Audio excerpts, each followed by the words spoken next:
नमस्कार दोस्तों, चस्काई ज़िंदगी के एक नए एपिसोड में आपका स्वागत है।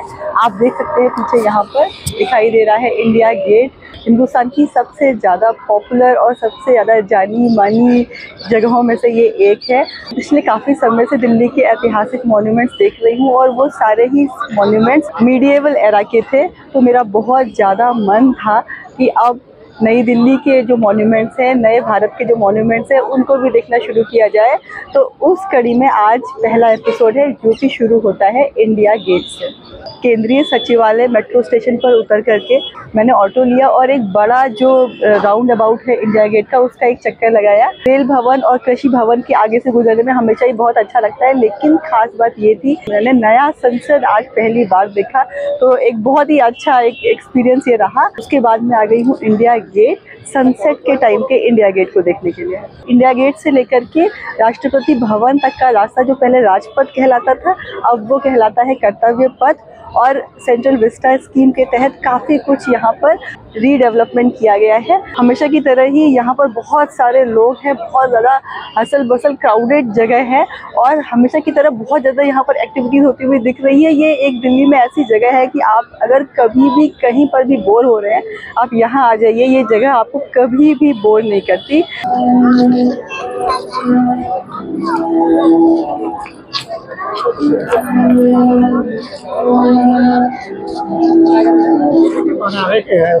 हम तो बने हैं तुम्हारी खातिर। अरे यार,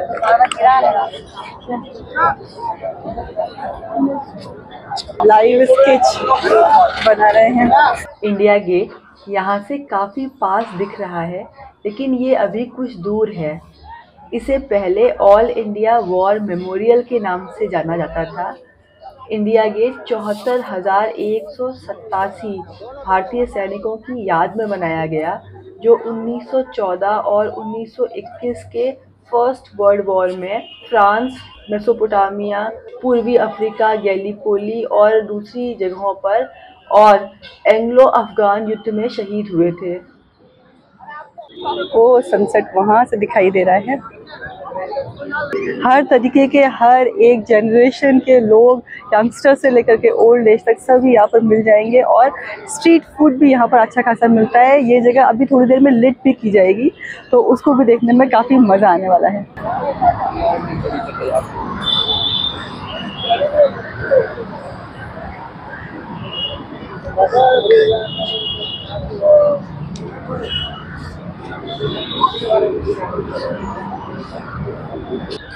सड़क को क्रॉस करने के लिए ये अंडरपास बाद में बना है, ये पहले नहीं था और बहुत ही कन्वीनियंट हो गया है। बहुत ही भरी, बहुत ही रश वाली सड़क है वो, बहुत ही ट्रैफिक रहता है उसमें।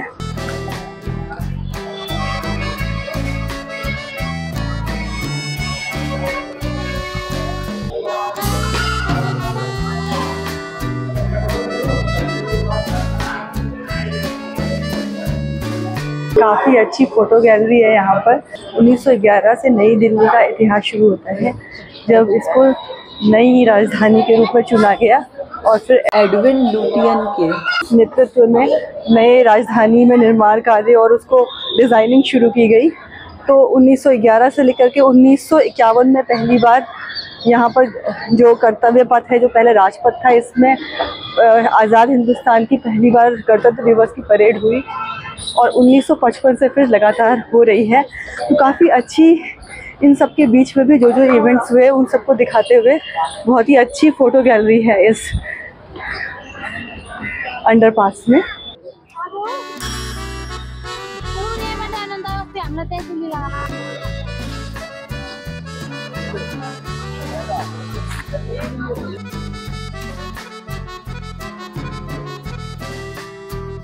इंडिया गेट एक वॉर मेमोरियल है।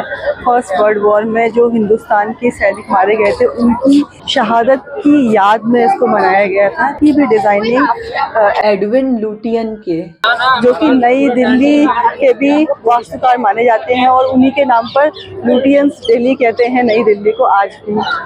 इंडिया गेट का आर्किटेक्चर पुराने रोम की विजय मेहराबों जैसा है। जैसे कि रोम की प्रसिद्ध आर्च ऑफ कॉन्स्टेंटाइन से ये मिलता जुलता है। इसकी तुलना पेरिस के आर्क डी ट्रायम्फ और मुंबई के गेटवे ऑफ इंडिया से भी की जाती है।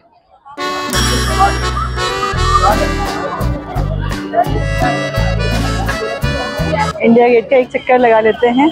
मैंने सोचा नहीं था कि आज का मौसम देखते हुए और डस्ट को देखते हुए मुझे लगा नहीं था कि वो व्यू इंडिया गेट में दिखाई देगा। सनसेट यहाँ पर, सनसेट का वैसा असर इंडिया गेट के ऊपर दिखेगा जैसा आमतौर पर दिखता है, और जिसके लिए बहुत सारे फोटोग्राफर्स यहाँ पे आते हैं सनसेट और सनराइज़ के समय।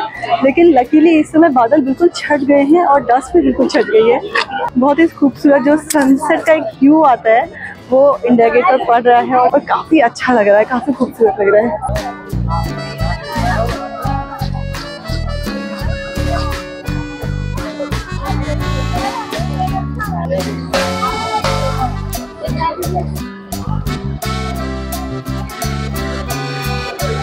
वर्ल्ड वॉर फर्स्ट में मारे गए 13,300 सैनिकों के नाम यहाँ पर लिखे हुए हैं इसमें।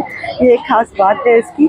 और इसके ठीक सामने बहुत ही अच्छे फाउंटेन पहले भी थे, लेकिन उनको थोड़ा और शानदार बनाया गया है।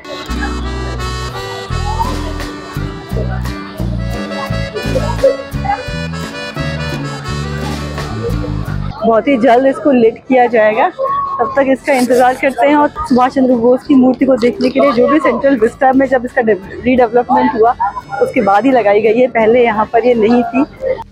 इस कैनोपी का इतिहास ज़बरदस्त है, जिसमें पहले किंग जॉर्ज V की मूर्ति थी, जिसे भारत छोड़ो आंदोलन के दौरान क्रांतिकारी हेमवती नंदन बहुगुणा और मनुभाई शाह ने काला कपड़ा पहना दिया और उसकी नाक भी तोड़ दी थी।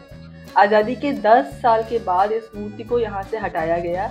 उस मूर्ति को बाद में कोरोनेशन पार्क में लगा दिया गया, पर ये जगह खाली ही रही। जहाँ पर सुभाष चंद्र बोस की मूर्ति लगी है, इस कैनोपी में पहले इंग्लैंड के किंग की मूर्ति थी, इसको बाद में हटा दिया गया था। काफ़ी लंबे समय तक ये कैनोपी खाली थी। दिल्ली को शाम को देखने का भी एक मज़ा है, क्योंकि यहाँ के ज़्यादातर हिस्टोरिकल मॉन्यूमेंट्स को शाम को लिट किया जाता है, और मैंने बहुत ही कम मॉन्यूमेंट्स देखे हैं रात के समय में। मेरी हमेशा कोशिश होती है कि मैं सुबह के समय देखूं, मुझे वो समय बहुत अच्छा लगता है, लेकिन रात में भी उस जगह को देखने का अपना मज़ा है, जिसका लुत्फ़ मैं अभी तक नहीं ले पाई हूँ। उस फाउंटेन को लिट कर दिया गया है।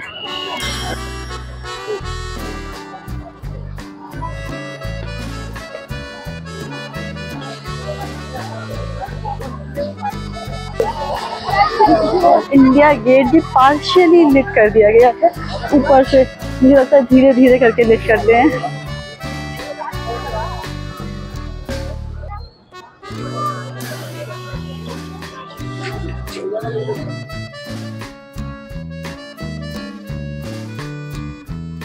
नो डाउट दिल्ली के लोगों की फेवरेट जगह है ये। बहुत ही ज़्यादा वाइब्रेंट और बहुत ही सारे लोग हैं इस समय भी। अब मैं जाती हूँ इस कैनाल के सामने, और फिर यहाँ से मैं एक लंबा वॉक लूँगी राष्ट्रपति भवन के पास तक का।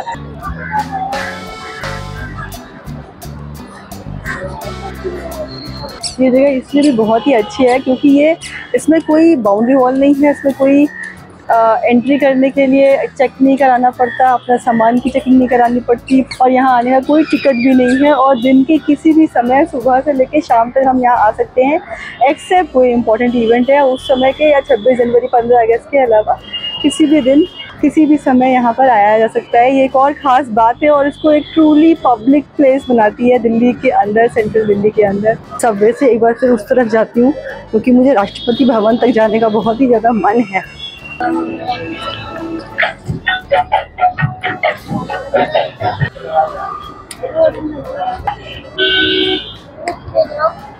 मैंने एक भुट्टा ले लिया है और ये बहुत ही बड़ा है, इससे छोटा उनके पास नहीं था, पर मुझे यहाँ से काफ़ी दूर तक जाना है। राष्ट्रपति भवन में भी लाइटिंग की गई होगी, राष्ट्रपति भवन को भी शाम को लिट किया जाता है, और देखते हैं चलिए कैसा दिखता है वो शाम को। लिट राष्ट्रपति भवन यहाँ से दिख रहा है, लेकिन इसको इससे ज़्यादा पास से नहीं देख सकते हैं।